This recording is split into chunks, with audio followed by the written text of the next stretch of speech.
Assalamualaikum warahmatullahi wabarakatuh. Selamat pagi teman-teman. Semoga semuanya dalam keadaan sehat dan tetap semangat. Di pertemuan kali ini, saya akan mencoba menyampaikan bentuk hubungan sosial. Proses asosiatif. Adanya kerjasama, yaitu suatu usaha bersama antara orang atau perorangan atau kelompok untuk mencapai tujuan bersama. Kerjasama dilakukan sejak manusia berinteraksi dengan sesamanya. Kebiasaan dan sikap mau bekerja sama dimulai sejak ke anak-anak, mulai dalam kehidupan keluarga, lalu meningkat ke dalam kelompok sosial yang lebih luas. Kerjasama timbul apabila orang menyadari bahwa mereka mempunyai kepentingan-kepentingan yang sama dan pada saat yang bersamaan mempunyai cukup pengetahuan dan pengendalian terhadap diri sendiri ataupun memenuhi kepentingan tersebut. Kesadaran akan adanya kepentingan yang sama dan adanya organisasi merupakan fakta yang penting dalam menjalin kerjasama. Di dalam masyarakat, kerjasama dibedakan menjadi 5 jenis, yaitu sebagai berikut. Adanya bargaining, pelaksanaan perjanjian mengenai pertukaran barang-barang dan jasa antara dua organisasi ataupun lebih.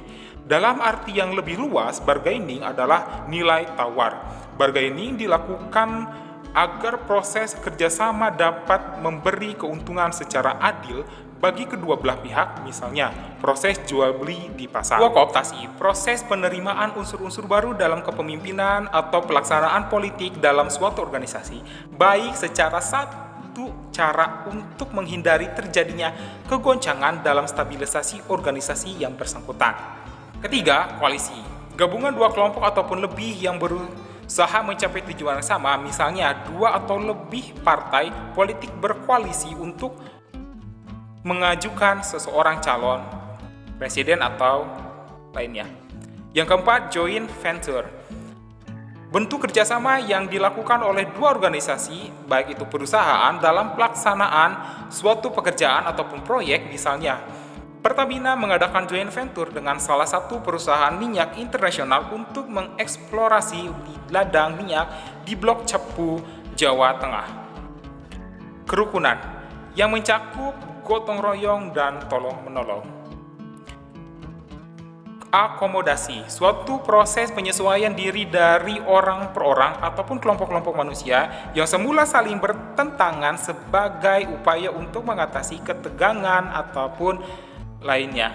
Tujuan dari akomodasi adalah terciptanya keseimbangan hubungan sosial dalam kaitannya dengan norma-norma dan nilai yang ada di dalam masyarakat. Dapat digunakan untuk menyelesaikan pertentangan entah dengan menghargai kepribadian yang berkonflik ataupun dengan cara paksaan atau tekanan. Bentuk-bentuk akomodasi antara lain adanya coercion, suatu bentuk akomodasi yang terjadi melalui pemaksaan kehendak pihak tertentu terhadap pihak lain melalui pemaksaan kehendak pihak tertentu terhadap pihak lain yang lebih lemah. Kompromi, suatu bentuk akomodasi ketika pihak-pihak yang terlibat perselisihan saling mengurangi tuntutan agar tercapai suatu penyelesaian.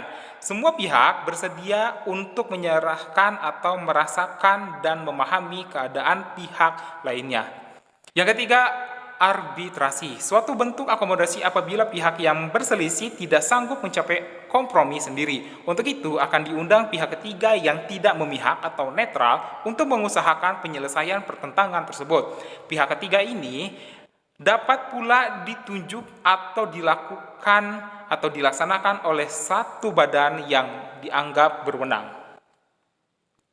Mediasi, suatu bentuk akomodasi yang hampir sama dengan arbitrasi, namun pihak ketiga hanya bertindak sebagai penengah atau juru damai, tidak mempunyai wewenang untuk memberi keputusan-keputusan penyelesaian perselisihan antara kedua pihak ataupun lainnya.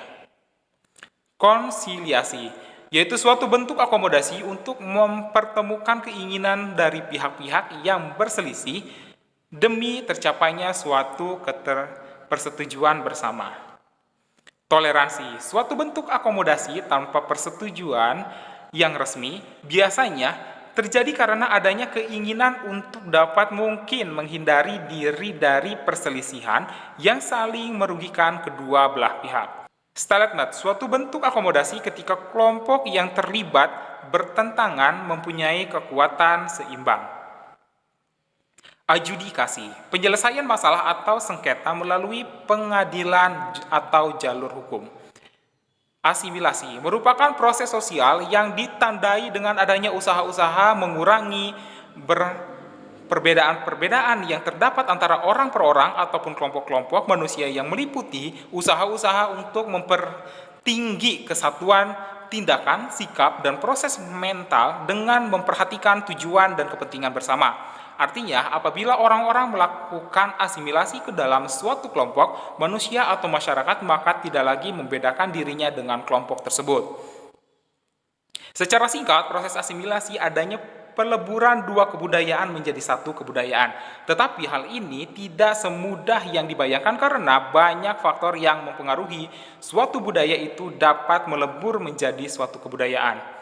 Faktor-faktor yang mempengaruhi atau mempermudah terjadinya proses asimilasi. Yang pertama adanya toleransi, keterbukaan, saling menghargai dan saling menerima unsur-unsur kebudayaan yang berbeda dengan kebudayaan sendiri. Yang kedua adanya perkawinan campur antara beberapa kelompok atau amalgamasi. Yang terakhir persamaan dalam unsur-unsur kebudayaan. Yang selanjutnya adanya masuknya unsur-unsur atau musuh berbahaya dari luar yang harus dihadapi bersama. Yang selanjutnya kesempatan yang seimbang di bidang ekonomi sehingga dapat mengurangi kecemburuan sosial. Yang selanjutnya sikap menghargai orang asing dengan segala kebudayaan yang dimilikinya dan sikap terbuka dari golongan yang berkuasa dalam masyarakat. Adapun faktor yang menghambat terjadinya proses asimilasi yaitu kehidupan masyarakat yang terisolasi dari masyarakat umum. Yang selanjutnya kecurigaan dan kecemburuan sosial terhadap kelompok lain. Yang selanjutnya kurangnya pengetahuan terhadap kebudayaan lain, perasaan primordial atau merasa kebudayaan sendiri lebih baik daripada kebudayaan kelompok lain. Yang selanjutnya adanya etnosentrisme atau menilai kelompok lain berdasarkan ukuran kelompok sendiri, sehingga kelompok lain selalu tampak lebih buruk. Yang selanjutnya golongan minoritas yang mengalami gangguan dari golongan yang berkuasa. Yang selanjutnya adanya perbedaan kepentingan dan pertentangan pribadi yang dapat menyebabkan terhambatnya proses asimilasi. Dan adanya perbedaan yang mencolok dalam hal ras, teknologi, dan ekonomi. Akulturasi. Menurut Kunjaraningrat, akulturasi diartikan sebagai suatu proses sosial yang timbul apabila suatu kelompok manusia, kebudayaan tertentu dihadapan dengan unsur-unsur dari kebudayaan asing dengan sedemikian rupa sehingga unsur-unsur kebudayaan asing itu lambat laun diterima dan tanpa menyebabkan hilangnya kepribadian kebudayaan itu sendiri. Proses akulturasi yang berlangsung dengan baik dapat dihasilkan integrasi unsur-unsur kebudayaan asing dengan unsur-unsur kebudayaan sendiri. Yang paling mudah menerima kebudayaan asing adalah generasi muda. Coba kalian amati begitu mudahnya kalian menerima perkembangan model rambut penyanyi barat atau model pakaian artis luar negeri. Biasanya unsur-unsur kebudayaan asing yang mudah diterima adalah unsur kebudayaan kebendaan, peralatan-peralatan yang sangat mudah dipakai dan dirasakan sangat bermanfaat seperti komputer, handphone, mobil, dan lain sebagainya. Sedangkan unsur kebudayaan asing yang sulit diterima adalah unsur kebudayaan yang menyangkut ideologi, keyakinan, atau nilai tertentu yang menyangkut prinsip hidup seperti komunisme, kapitalisme, liberalisme, dan lain sebagainya. Unsur-unsur yang mudah diterima dalam akulturasi antara lain. Pertama, adanya kebudayaan material. Yang kedua, teknologi baru yang manfaatnya cepat dirasakan dan mudah dioperasikan, misalnya kebudayaan pertanian atau alat-alat pupuk dan benih. Yang ketiga, kebudayaan yang mudah disesuaikan dengan kondisi tempat, seperti kesenian ataupun olahraga. Keempat, kebudayaan yang pengaruhnya kecil, misalnya model pakaian. Unsur-unsur kebudayaan yang sukar diterima antara lain yang pertama, kebudayaan yang mendasari pola pikir masyarakat, misalnya unsur keagamaan. Yang kedua, kebudayaan yang mendasari proses sosialisasi yang sangat meluas dalam kehidupan masyarakat, misalnya makanan pokok, sopan santun, dan mata pencaharian. Individu-individu atau orang yang mudah menerima kebudayaan asing. Yang pertama, golongan muda yang belum memiliki identitas dan kepribadian yang mantap. Yang kedua, golongan masyarakat yang hidup belum memiliki status yang penting. Yang ketiga, kelompok masyarakat yang hidupnya tertekan, misalnya pengangguran dan penduduk terpencil. Proses disosiatif. Adanya persaingan. Persaingan merupakan suatu proses sosial ketika ada dua pihak atau lebih saling berlomba dan berbuat suatu untuk mencapai kemenangan tertentu.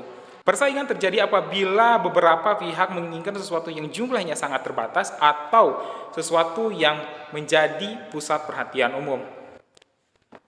Yang selanjutnya, kontroversi. Kontroversi merupakan proses sosial yang ditandai oleh ketidakpastian, keraguan, penolakan, dan penyangkalan yang tidak diungkapkan secara terbuka. Penyebabnya antara lain perbedaan pendirian antara kalangan tertentu dengan kalangan lain dalam masyarakat atau bisa juga dengan pendirian masyarakat. Pertikaian. Pertikaian merupakan proses sosial bentuk lanjut dari kontroversi.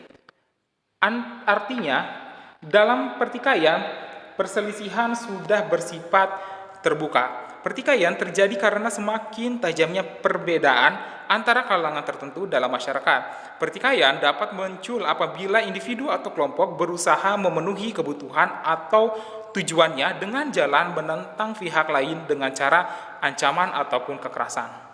Konflik.